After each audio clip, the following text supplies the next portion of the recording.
I will start it by introducing our four panelists who's I'm very glad that they are here to share their experience. And I don't, depending on your Zoom setting, you might see them spotlight or not, but when I introduce my panelists, can you just wave at everyone?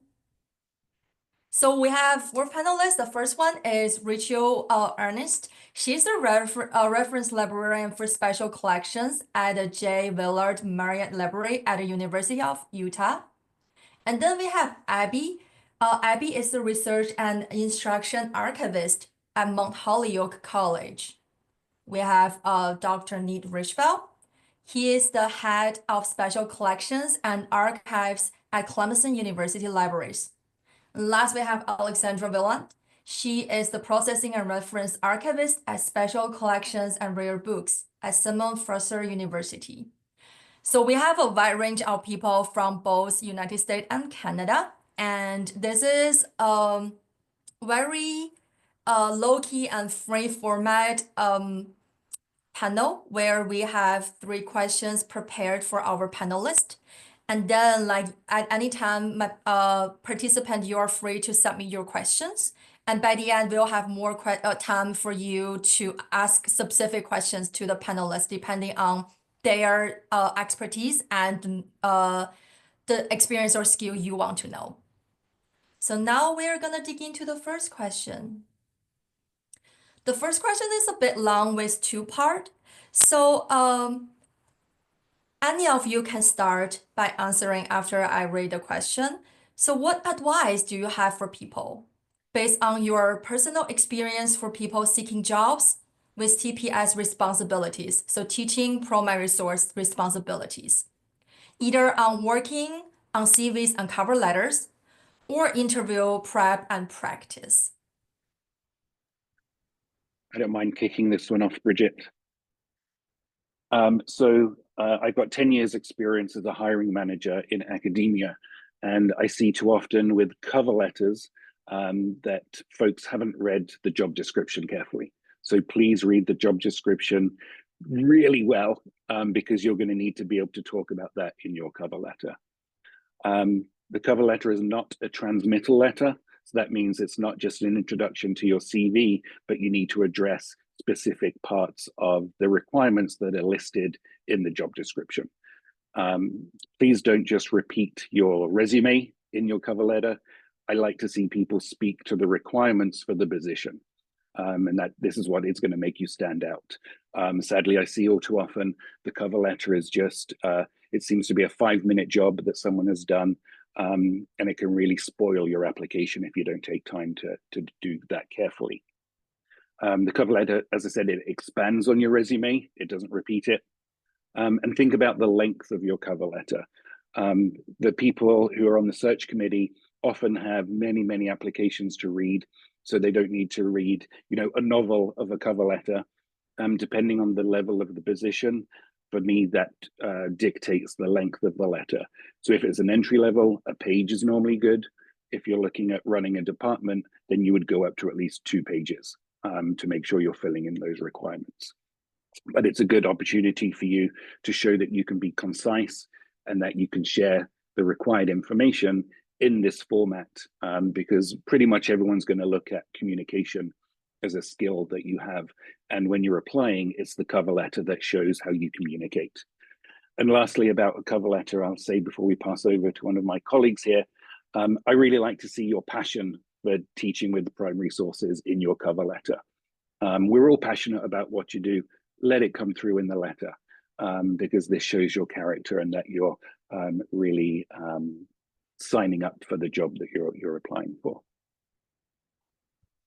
I absolutely agree with that, Nick. And my comment for cover letters is to craft a narrative because that's going to let us see that passion. So if you tell us a story about your job experience, about concrete examples of teaching with primary sources, I think that that helps the hiring committee see what you've done and how you might apply it to the job description. And I think of this especially for people who may be transitioning from fields where you haven't been teaching with primary sources.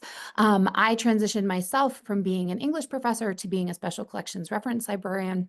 And so I really had to storytell to show how those skills would transfer into a different field. Still in academia, still teaching, still doing research, but with a different focus than I had had for my previous job. So really crafting a narrative and making sure you're using specific examples are going to help the hiring committees really get a feel for your work, for your enthusiasm, and how you would work within their setting.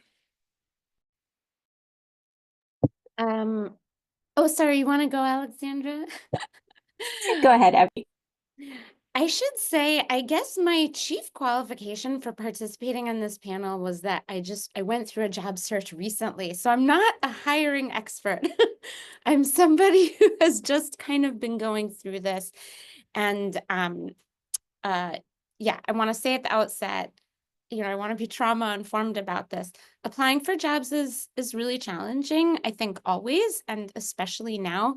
And it's a tremendous amount of work. So when people are kind of throwing suggestions of more work at you, that can be a little disheartening. But to build a little bit more on what Nick and Rachel were saying, reading the job description and really speaking to that is so important. And I would back up even further and think about the nature of the institution you're applying to, right?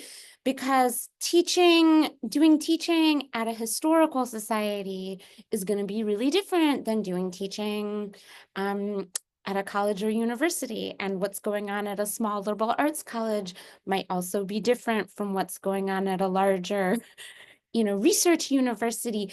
And so really getting to know the organization or the institution where you're applying and trying to get a feel for what they're looking for is so important. And that's what allows you to kind of craft the narrative that Rachel was talking about. I think of job cover letters a little bit like thesis-driven love letters, right? Like you're really trying to say like why this is a match, right? You're convincing people that you're a match.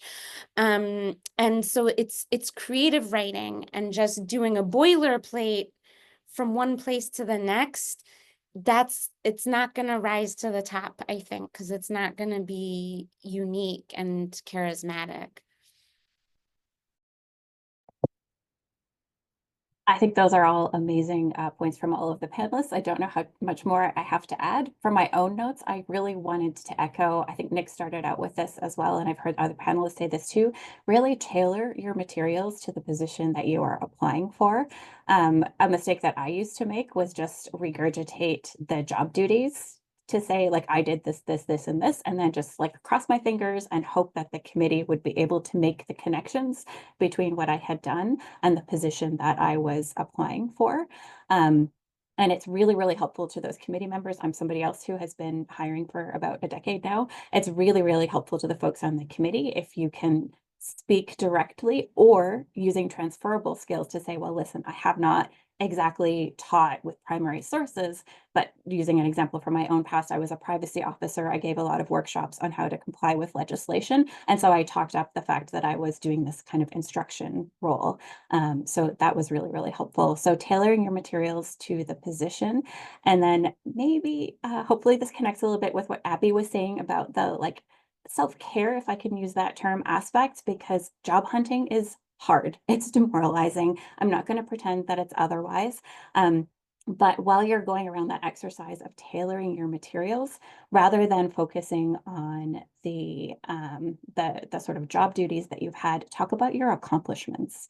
So think about the things that you have accomplished in past roles. Maybe, rather than saying something like coordinated instruction, you could write about something like developed and delivered a new set of materials for primary source instruction, which resulted in increased engagement with archival materials or something like that. So you really want to focus on the accomplishment piece that speaks to the job duties that you may have had. Yeah, I think that's it. Thanks. And I think in that cover letter, you could, sorry, Bridget, you could, highlight a particular collection that you loved working with in teaching with undergraduate students and just give a little explanation as to why, because that's going to give the search committee a little window into how you work and what's driving you to do that. We didn't touch on CV. We just focused on cover letter. Bridget, if it's okay, I'll just throw a couple of CV ideas out. Thanks.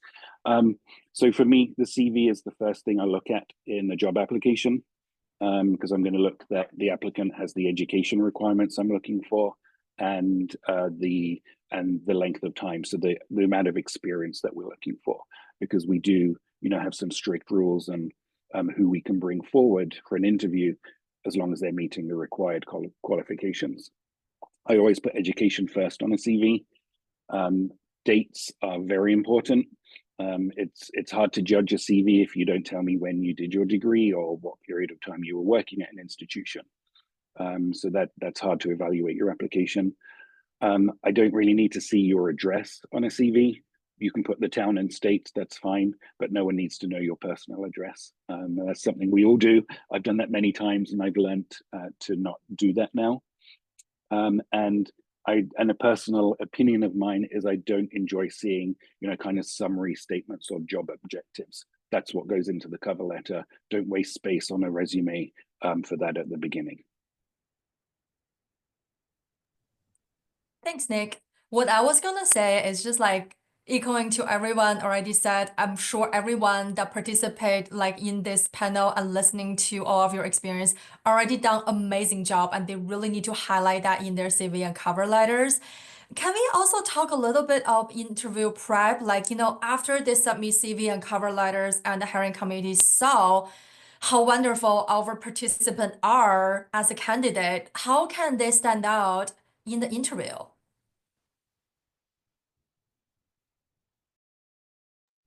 One thing have that some- I thought a lot about with my, oh, I'm sorry, Alexandra. One thing I thought about a lot with my interview is who is my audience, because that helped me think about how I was going to craft my presentation. And I had been told who was going to be invited to the presentation I had to give as part of my interview. And so I knew there were going to be a lot of people outside of special collections. So one of the things that I did was actually practice my interview presentation on lots of different people. So I had mentors from special collections who I gave my presentation to, other librarians in different fields. But then I also pulled in some family members and some friends to make sure that everything I was saying was accessible, was clear, and could be understood by someone who hadn't spent time working in this field. It was still specialized, it still showed my expertise, but it is a way of thinking to make sure that you can convey things clearly, concisely into a mixed audience, rather than just the exact group of people that you may be working with at the institution. I was going to say something very similar, Rachel, so thank you so much. My process is like practice. My notes say practice the crap out of your presentation. Look up, there are a number of databases that are out there because librarians are amazing at sharing information. A number of databases out there that have questions that have been used in past interview processes, or that might be used in future processes. So look at some of those questions, and there are some that are earmarked specifically around teaching with primary sources or instruction. Look at those, look at your own accomplishments, and have some bullet points ready, and then just kind of practice. I pull my partner into this. I make him interview me, and then give me feedback on this. I will practice out loud to myself. I will practice to my cat, like just practice. And it's not, I want to be clear, it's not a memorization. It is just having that ability to, when somebody asks you a particular question, like talk about your experience in teaching in the past, that you just have a few points that come to you right away in terms of how you might want to respond to that. And then the other thing that I would say, and this is a bit of a mindset thing, and I don't know how easy it is initially, but do keep in mind that in the interview, you are also interviewing the employer as much as they are interviewing you. So it is a conversation. And I don't want to take away from the fact that there is a power imbalance there, right? Like you're the one who's interviewing for the position, but at the same time, you want to kind of be taking notes, and you want to be interviewing them back. So the types of questions they ask you. And then, yeah, I know that we have another question about this, but also the types of questions that you might want to ask at the end of your interview, because there's always a chance for you to ask questions. And if you don't ask those questions, I think that's a big missed opportunity for you in gathering some more data about this potential employer. think the only thing I want, everyone's responses are so great. Again, just if I can build anything out in that, it's a little bit of like a know thyself, right? This is going to be a recurring theme for me. We're all different, right? And we all have different strengths and weaknesses when it comes to public speaking. For some people, you're worried about not having enough to say. Other people, like myself, I can suffer from saying too much, right? So we're all practicing to balance different kinds of things. I am seeing more awareness, I think, in hiring around neurodiversity. And really, when I interviewed for my job at Mount Holyoke last year, it was the first time I had people, the committee, supply me with interview questions in advance. And I was really touched by that. And I'm really glad to see that becoming more common practice, because that hit home something that Alexandra was just saying. This is a conversation. This is not, they're not like grilling you. It's a conversation. That said, teaching jobs are very forward facing, and they do kind of want to see the goods. They do kind of want to see how you can speak and think on your feet in a way that, you know, my colleague who was interviewing for a digital applications archivist job at the same time, was a very different kind of job. So they do want to see you moving comfortably and naturally. And so practice and knowing yourself can be really helpful with those things. Just briefly, just think you've been brought into an interview above many others who've applied for this position. So you've got something that the search committee is really interested in. So that should help, hopefully, with your confidence. Yeah, all the prep in the world, you're still going to make a mistake in the presentation. Don't worry about it. Don't let it derail you. Just pick it up and keep going. We as a search committee know there are nerves in an interview. We expect nerves. I worry more if someone isn't a little bit nervous in an interview, because it's just human nature, right? Yeah, you're the subject matter expert, right? As Rachel kind of started off with, you're going to be in a room with people who have no idea what you're doing. They have no idea really about what it is to teach with primary sources. So you're sharing your expertise with them. Just avoid jargon, because you're going to confuse people and lose them, and you just keep things simple. Thanks, everyone. I think that really summarized some of my experience when I was interviewed for the job. So we are gonna move on to the second question. And I'm seeing a lot of people introducing themselves. This is great. And if you have any question, even if for specific panelist, make sure you submit in the chat, and we will have time at the end as well. So our second question is that how do you talk about or how do you like to see your candidates talk about their experiences, whether indirect or directly, in a way that speaks to teaching with primary sources roles, specifically because, you know, we're TPS. So yeah. So here, like I said with the cover letter, I want to see examples, right? Give me examples of what you've done. Often in an interview, though, there may be questions where you don't have direct experience, but then what I'd like to see is someone kind of thinking, you know, in the moment and reframing a question by, yes, I don't have experience with a specific question, but this is how I would handle it in the real world. So just a quick flip there. And I'll pass it over to my colleagues here.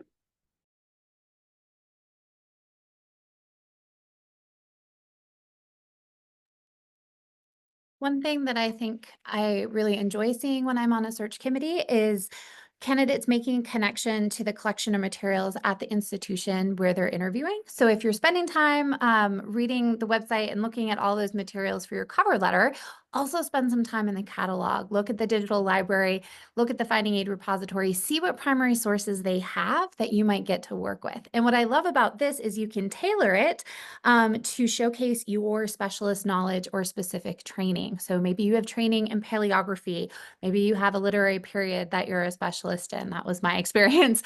And so you can choose materials that you would feel comfortable talking about how you would teach with those primary sources. And I think that gives you a really great chance to show that you're invested in the collection from the get-go, and lets you have those concrete examples that Nick was talking about.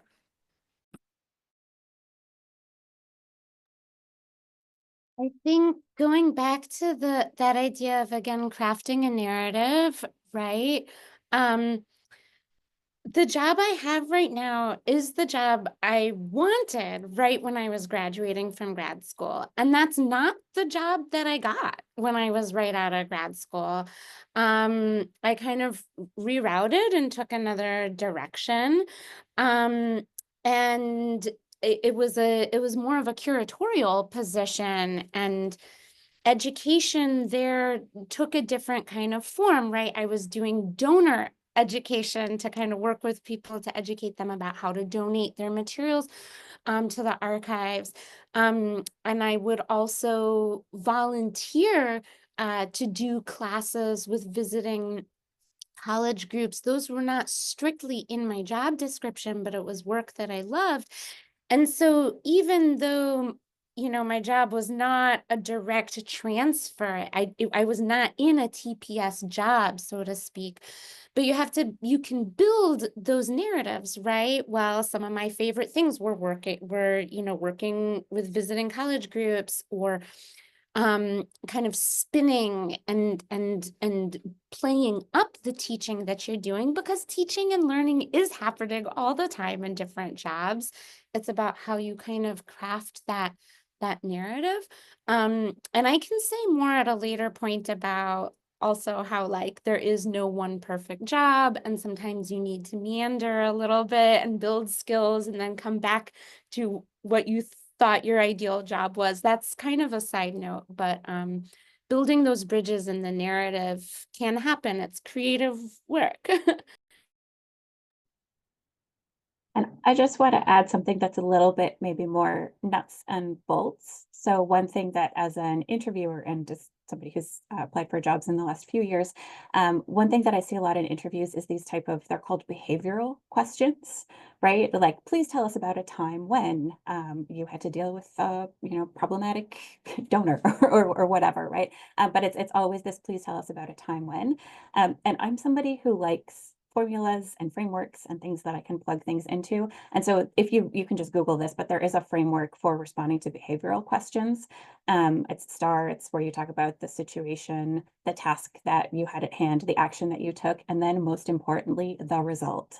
And this is something that I sometimes see folks make as a, not mistake in an interview, but as the interviewer, it leaves me wanting more, because they tell me about, like, well, this is what happened. This was the situation, here's the action that I took. And what I need is that, like, nice little bow at the end to say, and this was the result. It shows me that you've reflected a little bit about that experience, that you can really tie that together for me as an interviewer. So really not leaving out the fact that, like, oh, I had this experience in a classroom one time, things went sideways, but I recovered. And it's like, okay, well, what was the result of that, right? Like just having that nice little conclusion really ties it all together. So that was just, again, I'm somebody who likes formulas, and it was a little bit more nuts and bolts, but I think that's something that you can plug into the narrative that other panelists were talking about. Perfect, thank you. So as we speak, there is a question coming in, and if your experience relevant, please reply to Victoria. And for everyone else, we'll move on to the third question. We can also come back to this question at the end of the session, so don't worry, Victoria. Our third question is that we talk about a little bit, I think it was Alexandra talking a little bit about, ask questions during your interview. So what questions do you ask during an interview that are most helpful as an interviewer? So like what questions you like to ask? And as a job seeker, what are the questions that you like to hear your candidate ask?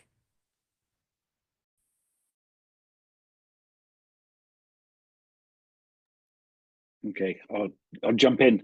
I like to be asked about what are the challenges of the job, what are the opportunities.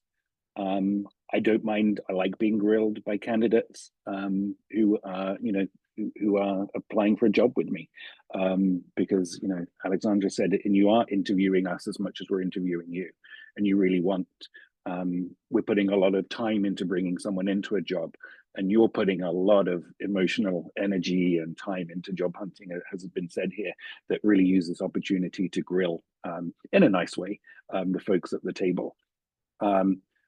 This has come up. Be prepared. Scour the website. Like look for some questions. Maybe there's a project you've seen that is of interest. You could ask about that. I want to see that you know where you're applying for. I like to ask why people keep coming back to work at the institution where I'm applying. I asked that of the Dean of Libraries here when I applied at Clemson. And he was a little surprised that I asked that question, but it's fair, right? If there's, if you keep coming back to a job, you're coming back for a reason, and I want to know that. And I also want to know about the culture of an institution where I'm applying for. And often this may make the search committee feel a bit on edge. There'll be a pause from them at this point because there could be some things that aren't so good in the culture, and it's interesting to see how a search committee will approach that subject.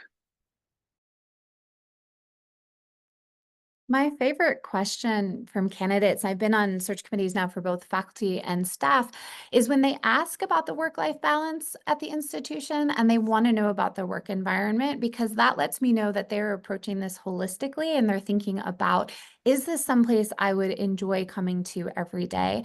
And if not, maybe that is something that they take into consideration. And I know when I interviewed and asked about that work-life balance, I got some very honest answers that helped me see, oh, I can set boundaries in this position and they will be respected. And that was really important information as I was thinking about, is this a long-term position that I wanted to accept? So asking questions that are more about you and your experience is absolutely fine to do, and I think really important to give you a sense of what the working environment is like. Questions I was asking in recent interviews that just, I don't know, felt natural or important to me, and I feel like I gleaned some good information through them. One was I was curious to know about the background and the history of the position I was applying for.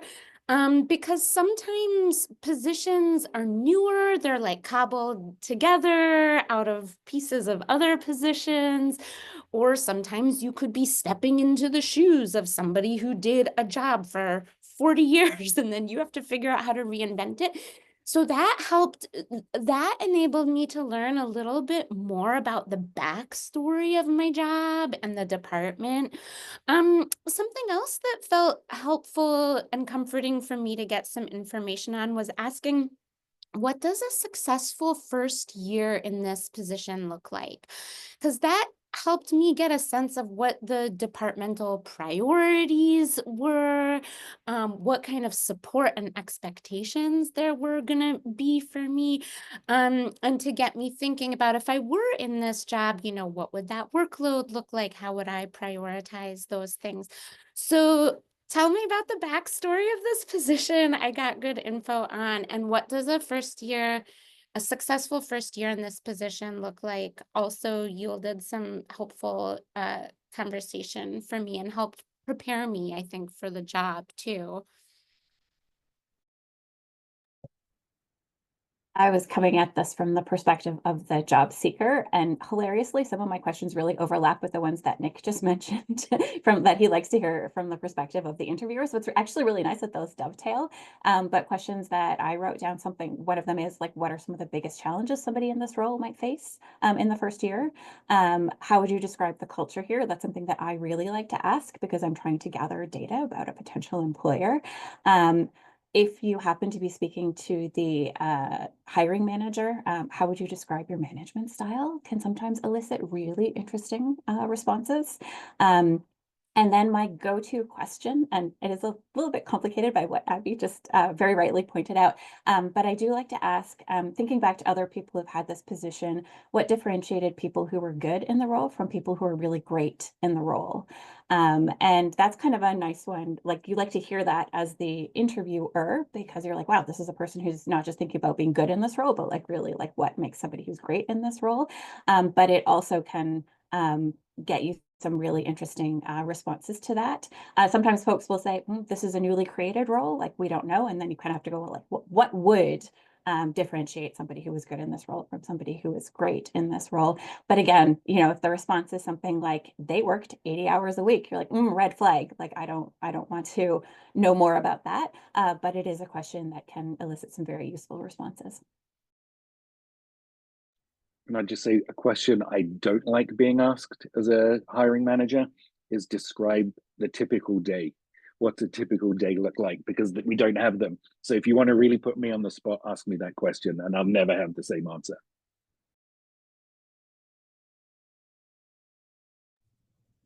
Any last minute to the questions? I have to say, I think Nick is right. Like, there's no normal day, especially when you're teaching. You engage with different collections, different level of learners, and also different time of teaching all the time. And I think it's more important to know more about institution, people you're going to work with, and the role rather than knowing about the day of probably like your supervisor. So yeah, any last minute anything? Okay, so this is a good stop for me to stop sharing the screen. That is all the prepared questions we have for the panelists. And now we are going into, I think we are going into a kind of, okay, if I say breakout room, it's gonna scare people. But I think we have enough people participant-wise to for you to freely hop into a breakout room with our panelists and ask some specific questions you have or just chat with them.